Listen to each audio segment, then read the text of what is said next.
kuza biteito niko tulizavingira.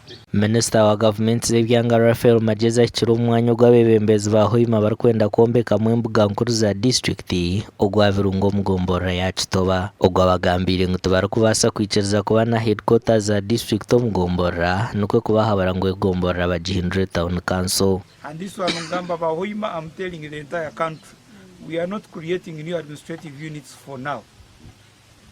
So my proposal to Hoima district, accept that we now transit or change the whole of Kitoba sub-county into Kitoba town council.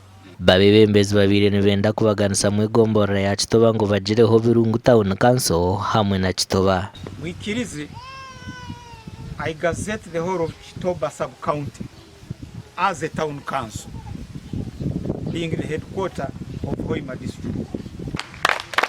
Minister baherize biro mushanje kuba bamuhire report ahabo kuba government yaherize kubaha billion emwe eyo kutandika kwombeka. There is anybody who is objecting to Virungu being the headquarter of Hoima district. You have 7 days within which to submit a petition or your objection.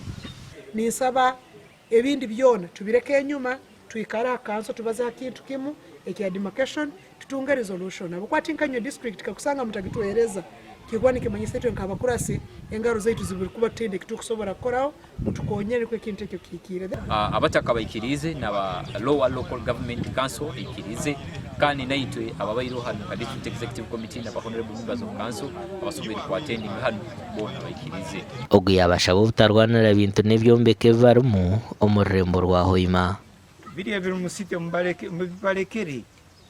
Don't say byona bya district yokwenda nakano nakali okenda nakali okenda.